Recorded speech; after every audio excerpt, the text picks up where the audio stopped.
Good morning friends, मैं इंद्रजीत आपका दोस्त एक बार फिर दोस्तों आप सबके लिए टेस्ट सीरीज लेकर आया हूं। दोस्तों इस बार आप सबके लिए साइंस का टेस्ट सीरीज लेकर आया हूं जिसमें हम 20 क्वेश्चन साइंस से बेहतरीन करने वाले हैं जो कि प्रयास के एग्जाम के लिए बेहद इंपॉर्टेंट रहेगा। तो देर ना करते हुए हम पहला क्वेश्चन देखते हैं। पहला क्वेश्चन आपकी स्क्रीन पर आपको दिखाया जा रहा है, देख लीजिए आप। देखिए क्वेश्चन है क्या। पहला क्वेश्चन है आपका, शुष्क बर्फ होता है। ऑप्शन ए तरल CO2, ऑप्शन बी गैसी CO2, ऑप्शन सी ठोस CO2, ऑप्शन डी इनमें से कोई नहीं। देखिए ठोस, द्रव, गैस आपको दिखाया जा रहा है। द्रव की तीन अवस्थाएं, ठोस, द्रव और गैस। ठीक है, तो इसमें आप चेक कर लेंगे। देखिए आपको बोल क्या रहा है, ठोस CO2, गैसीय CO2 और बोला जा रहा है तरल CO2। तो आपका राइट आंसर हो जाएगा ठोस CO2। ठोस कार्बन डाइऑक्साइड को ही शुष्क बर्फ कहा जाता है। अब ये आपके आंसर क्यों नहीं हुए, इसमें भी यदि मैं डिस्कस करूं तो इसके लिए आपको यह समझना पड़ेगा कि आखिर ठोस कार्बन डाइऑक्साइड होता क्या है। तो देखिए ठोस कार्बन डाइऑक्साइड क्या होता है। ठोस कार्बन डाइऑक्साइड, देखिए सामान्य बर्फ आप जानते हैं। सामान्य बर्फ को यदि मैं गर्म करूं तो क्या बन जाएगा, वो द्रव बन जाएगा। लेकिन जो आपका ठोस कार्बन डाइऑक्साइड है, इसको यदि मैं गर्म करूं तो क्या बनेगा, सीधा गैस बनेगा। ये इसकी क्वालिटी है। और एक चीज याद रखेंगे, ठोस कार्बन डाइऑक्साइड को खाया नहीं जाता। ठीक है, अच्छा अब हमारा क्वेश्चन क्या था, शुष्क बर्फ। ठीक है, तो भाई बर्फ जो है वो क्या है, ठोस रहेगा ना भाई, तरल थोड़ी कर रहेगा या गैसी थोड़ी कर रहेगा। ठीक है ना, क्योंकि आप, अगर मैं सामान्यता आपको दिखाऊं, देखिए एक ग्राफ बनाता हूं आपके लिए मैं। ये हो गया आपका, देखिए ये आपका ठोस है, ये आपका तरल है और ये आपका गैस है। तो इसमें आप देखेंगे जो सामान्य बर्फ है उसको हमने क्या किया, गर्म किया, तो क्या बन गया, वो तरल बन गया। अच्छा, अब जो द्रव रूप में आ गया है उसको फिर से मैंने क्या कर दिया, गर्म कर दिया। गर्म करने के बाद क्या बन गया, वो गैस बन गया। लेकिन जो आपका ठोस CO2 है, ठोस कार्बन डाइऑक्साइड है, इसको यदि मैं गर्म करूं तो सीधा क्या बनेगा, वो गैस बनेगा। ठीक है, तो ये इसका रीजन है। बाकी जो आपके ऑप्शन है वो इसलिए आंसर नहीं हुए, चूंकि बर्फ ठोसी होता है, इसलिए शुष्क बर्फ ही आपका आंसर होगा, तरल और गैसी आपका आंसर नहीं होगा। दोस्तों क्वेश्चन नंबर सेकंड, निम्नलिखित में से सर्वाधिक चमकदार पदार्थ कौन सा है।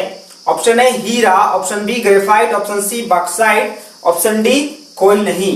देखिए ऑप्शन चेक कर लेंगे। ऑप्शन ए हीरा, option B graphite, option C bauxite.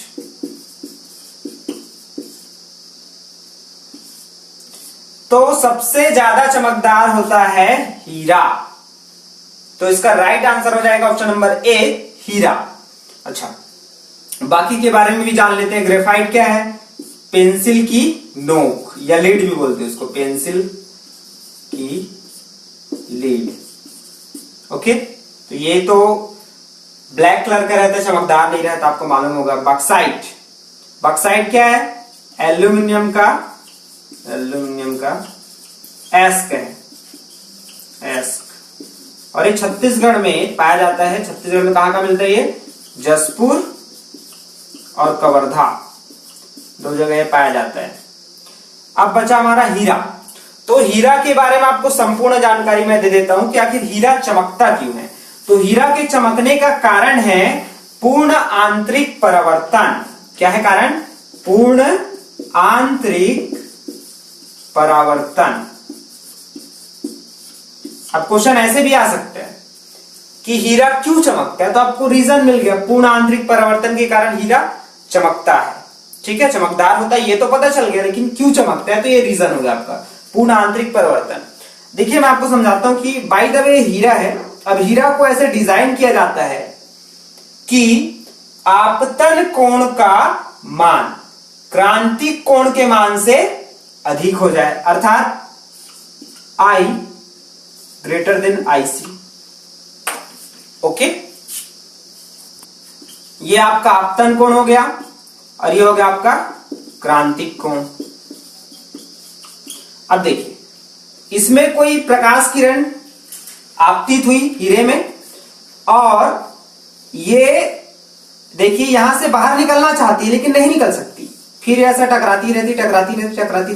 अब हीरे का डिजाइन ऐसा किया जाता है कि हीरे में कोई ऐसा जगह होता है जहां आपतन कोण का मान क्रांतिक कोण के मान से अधिक हो जाए, वहां से क्या होता है प्रकाश किरण निकल जाती है और आपके आंख में दिखाई देती है, आंख में पड़ती है तो हीरा आपको चमकते हुए दिखाई देता है। अर्थात यहां अंदर में क्या होता है पूर्ण आंतरिक परावर्तन होता है जिसके कारण हीरा आपको चमकते हुए दिखाई देता है। इसमें हीरे का अपवर्तनांक भी देख लेंगे अपन। हीरे का अपवर्तनांक सबसे ज्यादा अपवर्तनांक होता है हीरे का 2.42। ये आप नोट करके रख लेंगे, बेहद इंपॉर्टेंट है। 2.42 सबसे ज्यादा हीरे का अपवर्तनांक होता है। ठीक है, क्वेश्चन नंबर 3 देखेंगे। क्वेश्चन आपका भारी जल का रासायनिक सूत्र है। Option A D2O, option B H2O, option C NaCl, option D CaO। तो देख लीजिए ऑप्शन ही चेक कर लीजिए आप। D2O इसका मतलब deuterium oxide. Option number B H2O, ये क्या आपका पानी है, सामान्य जल है आपका। ठीक है, ऑप्शन सी NaCl, ये क्या आपका साधारण नमक का सूत्र है, साधारण नमक। और क्या ऑप्शन नंबर डी CaO, ये क्या आपका कैल्शियम ऑक्साइड अर्थात चूना। तो बचा क्या आपका option number A is right answer D2O, deuterium oxide. ठीक है, देखिए इसको 2-4 बूंद पिया जा सकता है, ज्यादा पी लेंगे तो ऊपर चले जाएंगे, इसलिए इसको नहीं पीना है, आपको पीना है H2O। Okay, next question number 4 देखेंगे। पाश्चुरीकरण करने से दूध में किसका नाश होता है? क्वेश्चन है आपका पाश्चुरीकरण करने से दूध में किसका नाश होता है? Option A vitamin, option B protein, option C fat, option D रोग जनित जीवाणु। ठीक है, तो देखिए दूध में आपको क्या क्या मिलेगा, विटामिन भी मिलेगा, प्रोटीन भी मिलेगा और फैट भी मिलेगा। अब यदि तीनों का ही नाश हो जाए तो दूध को पीने से कोई फायदा है क्या? नहीं है भाई।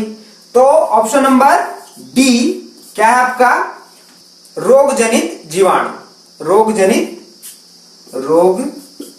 जनित जीवाणु, इसका नाश हो जाए भाई। जब हम पाश्चुरीकरण इसमें करें दूध में तो इस सब का नाश हो जाए तो पीने से कोई मतलब नहीं है दूध को।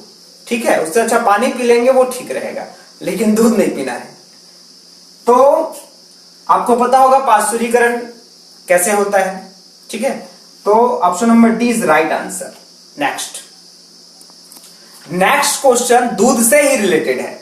दूध की शुद्धता मापने खाली स्थान का उपयोग करते हैं। ठीक है, कैसे मापते हैं उसको? तो ऑप्शन ए है आपका hydrometer, option B barometer, option C lactometer, option D इनमें से कोई नहीं। तो आप ऑप्शन से ही जाएंगे। ऑप्शन क्या क्या आपका वो देख लीजिए आप। जैसे आपके ऑप्शन में क्या है, बैरोमीटर है, तो बैरोमीटर किसका होता है भैया? आपका वायुमंडली दाब मापने का यंत्र। हाइड्रोमीटर ये क्या होता है? द्रव घनत्व मापी, अर्थात जो द्रव होता है उसका घनत्व मापने के लिए इसका यूज किया जाता है। अब बचा क्या आपका लैक्टोमीटर से क्या करेंगे अपन? दूध की शुद्धता पता करेंगे कि आपका जो दूध है वो शुद्ध है कि नहीं है, कि निरमा मिला हुआ है। ठीक है, चलिए नेक्स्ट। साधारण ताप पर द्रव रूप में होता है। Option A bromine, option B पारा, option C carbon, option D sulphur. तो इसके राइट आंसर है दोस्तों ऑप्शन नंबर बी पारा। फिर नेक्स्ट क्वेश्चन है क्वेश्चन नंबर 7, निम्न में से कौन अधातु द्रव है? Option A bromine, option B पारा, option C carbon, option D phosphorus. तो इसका राइट आंसर है ऑप्शन नंबर ए ब्रोमीन। ठीक है, ये एक ऐसा धातु है जो द्रव रूप में पाया जाता है। नेक्स्ट है आपका क्वेश्चन नंबर 8, पादप में जाइलम खालिस्तान हेतु उत्तरदायी है। ऑप्शन ए जल का वहन, ऑप्शन बी भोजन का वहन, ऑप्शन सी अमीनो अम्ल का वहन, ऑप्शन डी ऑक्सीजन का वहन। तो देखते हैं इसमें जाइलम क्या होता है। देखिए नाम से स्पष्ट है जाइलम। जाइलम अर्थात जल का संवहन करेगा। तो एक प्रकार से जो जाइलम है वो संवहन ऊतक है जो कि पौधे में पाया जाता है और इसका काम होता है पौधे में जल को पौधे के विभिन्न भागों तक पहुंचाना। जाइलम अर्थात जल को। ठीक है, ऐसे आपको समझना है। तो option number A is right answer इसका, जल का वहन। ऑप्शन नंबर बी भोजन का वहन दिया है। तो जाइलम के बाद आता है दोस्तों आपका फ्लोएम। ओके, फ्लोएम जो प्रकाश संश्लेषण से भोजन बना रहता है उसको पौधे के विभिन्न भागों तक पहुंचाने का जो काम है, अर्थात भोजन पहुंचाने का जो काम कर रहे हैं कौन कर रहे हैं? फ्लोएम कर रहे हैं। ठीक है, प्रकाश संश्लेषण से जो आपका भोजन तैयार हुआ है उसको पौधे के विभिन्न भागों तक पहुंचाने का काम कौन कर रहा है? फ्लोएम करता है। ओके, ऑप्शन नंबर डी आपका ऑक्सीजन, ऑक्सीजन का वहन। तो दोस्तों मैं आपको बता दूं, जीवों में ऑक्सीजन का वहन आरबीसी लाल रक्त कणिका के द्वारा होता है। ठीक है, तो ये ऑप्शन भी मैं आपको क्लियर कर रहा हूं। देखो ऑप्शन इसलिए मैं क्लियर कर रहा हूं ताकि इनसे कोई क्वेश्चन आए तो भी आपसे बन जाए, इसलिए मैं इसको पूरा डिफाइन करते जा रहा हूं ताकि आपको कहीं कोई प्रॉब्लम ना हो। ओके, नेक्स्ट क्वेश्चन है आपका, कोशिका की खोज की है। Option A Robert Brown, option B Robert Hooke, option C Robert Gill, option D इनमें से कोई नहीं। तो दोस्तों कोशिका, कोशिका का मतलब क्या है? जीवन की सबसे छोटी इकाई, जिसको हम क्या कहते हैं? कोशिका कहते हैं। तो इसमें ऑप्शन है आपका, पहला ऑप्शन क्या है आपका? Robert brown. रॉबर्ट ब्राउन इन्होंने क्या किया? कोशिका के केंद्रक इसका खोज किया है। इसके बाद आपका रॉबर्ट हुक, इन्होंने कोशिका का खोज किया है। तो option number B is right answer आपका, रॉबर्ट हुक। नेक्स्ट क्वेश्चन है आपका, निम्नलिखित में से कौन सौर परिवार का सदस्य नहीं है? तो इसके ऑप्शन है क्षुद्र ग्रह तथा उल्का पिंड, ऑप्शन बी उपग्रह तथा ग्रहिकाओं, ऑप्शन सी तारामंडल, ऑप्शन डी धूमकेतु। तो option number C is right answer, तारामंडल। ये सौर परिवार के सदस्य नहीं है, बाकी सभी सौर परिवार के सदस्य हैं। अच्छे से आप याद कर लीजिए, मोस्ट इंपोर्टेंट क्वेश्चन है ये। नेक्स्ट क्वेश्चन है आपका, पीईटी है एक प्रकार का। Option A nylon, option B polyester, option C rayon, option D acrylic. अब देखिए जितने भी आपके ऑप्शन दिए हुए हैं 4, वे सभी क्या है? कृत्रिम रेशा अर्थात मानव निर्मित रेशा है। ठीक है, तो देखते हैं इसमें पीईटी। पीईटी मतलब पेट। ओके, तो पीईटी एक पॉलिएस्टर है, पॉलिएस्टर। ठीक है, पीएटी पेट एक क्या है आपका? पॉलिएस्टर है, जिससे बोतलें, तार आदि सामग्री बनाई जाती है। ठीक है, तो option number B is right answer आपका। नेक्स्ट दोस्तों, अभी लॉकडाउन चल रहा है, आपको भी मालूम है, और मैंने आपको कहा था कि कोरोना वायरस से संबंधित कोई प्रश्न आ सकता है। तो दोस्तों नेक्स्ट क्वेश्चन मैंने वही लिया है। देखिए क्वेश्चन क्या है, कोविड 19 में 19 का क्या अभिप्राय है? ऑप्शन ए 19 देशों में है, ऑप्शन बी 19 लक्षण है, ऑप्शन सी इसका पहला संक्रमण 2019 अर्थात 2019 में आया, ऑप्शन डी 19 वायरस है। तो दोस्तों option number C is right answer. इसका जो पहला इसका संक्रमण है वो 2019 में आया है। नेक्स्ट क्वेश्चन देखते हैं अपन। क्वेश्चन है आपका, शरीर की सबसे बड़ी ग्रंथि कौन है? तो ऑप्शन ए लार ग्रंथि, ऑप्शन बी थायराइड ग्रंथि, ऑप्शन सी यकृत, ऑप्शन डी अमाशय। तो इसका राइट आंसर है दोस्तों यकृत। नेक्स्ट क्वेश्चन है आपका 14, वायुमंडल में ऑक्सीजन की मात्रा प्रतिशत है? Option A 21.02%, option B 22%, option C 78%, option D 21%। तो ऑक्सीजन के बारे में पूछा गया है। तो ऑक्सीजन अर्थात O2 ये आपके वायुमंडल में है 21%। Option number D is right answer. इसमें दिया है 78%। तो 78% किसका है? नाइट्रोजन का है। ये भी याद रखेंगे, सबसे ज्यादा वायुमंडल में कौन सा गैस है? नाइट्रोजन गैस विद्यमान है दोस्तों, 78%।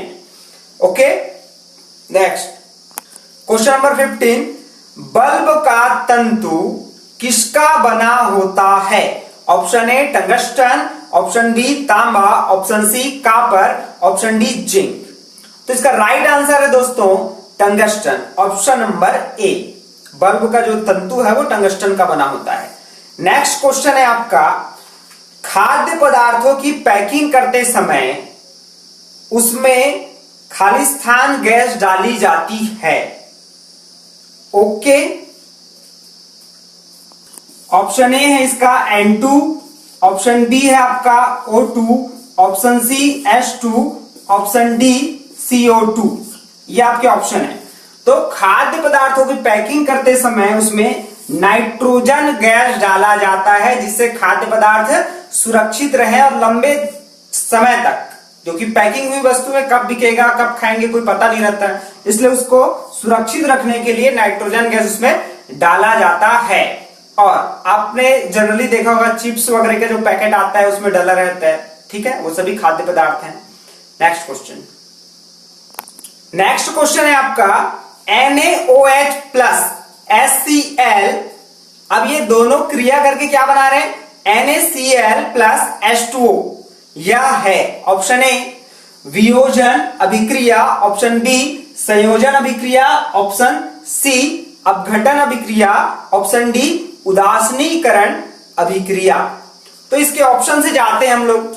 ऑप्शन ए क्या आपका वियोजन, वियोजन अभिक्रिया, ऑप्शन बी है आपका संयोजन, और ऑप्शन सी है आपका अपघटन, ऑप्शन डी है आपका उदासीनीकरण। ठीक है, उदासीनीकरण। अब देखिए वियोजन का मतलब क्या होता है? वियोजन का मतलब होता है टूटना। कोई जैसे कि आपका H2O है, ये क्या किया? टूट गया H2 और O2 में, इसको बोलते हैं टूटना। ठीक है, अपघटन का मतलब भी क्या होता है? सेम होता है, वियोजन, टूटना। ठीक है, एक पदार्थ है वो दो भाग में टूट गया। अच्छा, संयोजन का मतलब क्या होगा? संयोजन मतलब संयोग करना, जुड़ना। जैसे H2 और O2 दोनों मिलकर क्या बना लिए? H2O। ओके, तो इस प्रकार आपको समझना रहेगा। अच्छा, उदासीनीकरण अभिक्रिया क्या होता है? देखिए इसको मैंने बैलेंस नहीं किया है ना, मैंने आपको नॉर्मली समझाने के लिए बता दिया है, बाकी मैंने इसको संतुलित नहीं किया है, बैलेंस नहीं किया है, ये भी आप ध्यान रखेंगे। ओके, तो हमको मुख्य इसमें समझना है उदासीनीकरण।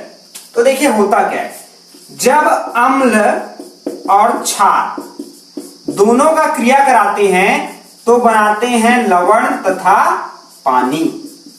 इसको बोलते हैं उदासीनीकरण अभिक्रिया। ठीक है, तो हमारे क्वेश्चन में क्या क्या लिया गया है?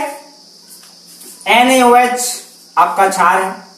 अच्छा, अम्ल क्या लिया गया है आपका? HCl हाइड्रोक्लोरिक अम्ल। अब देखिए बनता कैसे, यहां से Na और यहां से Cl, ये दोनों क्रिया करके बना लिया आपका लवण। लवण मतलब नमक। ठीक है, NaCl। और यहां देखेंगे एक H है और यहां एक H है, दोनों मिलकर क्या हो गए? 2 H हो गए और एक ऑक्सीजन भी है H2O, ये आपका पानी बना लिया। तो आपका राइट आंसर हो जाएगा उदासीनीकरण। ओके, नेक्स्ट क्वेश्चन है आपका, निम्नलिखित में से कौन सा रोग विषाणु द्वारा होता है? Option A tetanus, option B TB, option C malaria, option D AIDS. ये आपके ऑप्शन हैं। तो देखिए क्वेश्चन क्या बोल रहे हैं, कौन सा रोग है जो विषाणु अर्थात वायरस के द्वारा होता है? ठीक है, तो इसके लिए मैं आपको कुछ ट्रिक बताता हूं। ट्रिक आप नोट डाउन करके रख लीजिए, इससे जितने भी क्वेश्चन आएंगे वे सारे आपसे बन जाएंगे दोस्तों। ओके, देखते हैं उसको। ट्रिक है दोस्तों, ए चाची इन्हें डांटो रे, गाल पर छापो।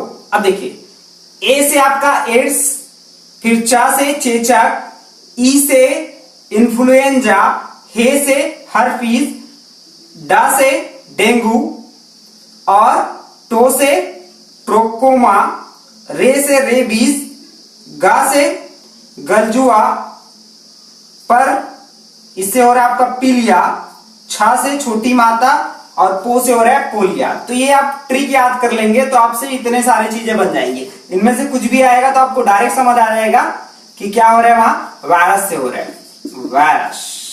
ओके, वायरस अर्थात विषाणु। तो पहले ही नंबर में आप देखेंगे एड्स आया है, जो कि हमारे ऑप्शन में है। Option number D is right answer. विषाणु से क्या होता है? एड्स से होता है। नेक्स्ट क्वेश्चन है आपका, हाइड्रोक्सी क्लोरोक्वाइन का प्रयोग सामान्यतः किस बीमारी के लिए उपयोगी है? Option A TB, option B malaria, option C मधुमेह, ऑप्शन डी हैजा। तो देखिए दोस्तों, अभी सबसे प्रचलित अगर कोई दवाई है तो ये दवाई है आपका हाइड्रोक्सी क्लोरोक्वाइन, क्योंकि अभी कोरोना वायरस में इसका बहुत उपयोग हो रहा है, जो कि मलेरिया के लिए उपयोग किया जाता था। ऑप्शन नंबर बी मलेरिया, ये राइट आंसर आपका। तो सबसे ज्यादा अभी उपयोग हो रहा है, तो प्रचलित है, इसलिए क्वेश्चन आ सकता है, आप जरूर ध्यान रखेंगे इसका। लास्ट क्वेश्चन है आपका, मादा हार्मोन है? Option A oestrogen, option B testosterone, option C thyroxine, option D insulin. Okay, देखिए इसमें मादा हार्मोन के बारे में बात किया गया तो ऑप्शन नंबर ए एस्ट्रोजन। यदि पुरुष या नर हार्मोन के बारे में बात किया जाता तो क्या आता? टेस्टोस्टेरॉन। और थायरॉक्सिन तो आप जानते ही हैं क्या होगा, थायराइड ग्रंथि से जो स्त्रावित है उसके लिए होगा। और इंसुलिन क्या होगा? ये भी एक क्या है आपका हार्मोन जी है, जो कि अमाशय से स्त्रावित होता है। ओके, तो दोस्तों आप मुझे कमेंट्स करके बताएं कि मेरा वीडियो कैसा लगा आपको, और यदि कोई भी प्रॉब्लम हो दोस्तों तो आप जरूर मुझे कमेंट्स करें, कोई क्वेश्चन में यदि दिक्कत हो आपको। और एक चीज और छोटी सी चीज जोड़ना चाहता हूं दोस्तों आप सबके साथ। दोस्तों प्रयास का एग्जाम फिक्स है, क्योंकि 17 को आपका लॉकडाउन खत्म हो रहा है, उसके बाद आपका एग्जाम है, तो लगभग फिक्स है दोस्तों। अभी तक कोई नोटिफिकेशन नहीं है उसके लिए, तो आप बढ़िया तैयारी करते रहें और मेरे साथ जुड़े रहें। जो वीडियो मैं आप सबके लिए अपलोड कर रहा हूं उसको जरूर देखें, उससे आपका ही लाभ होगा दोस्तों। Okay, thank you very much for watching my video.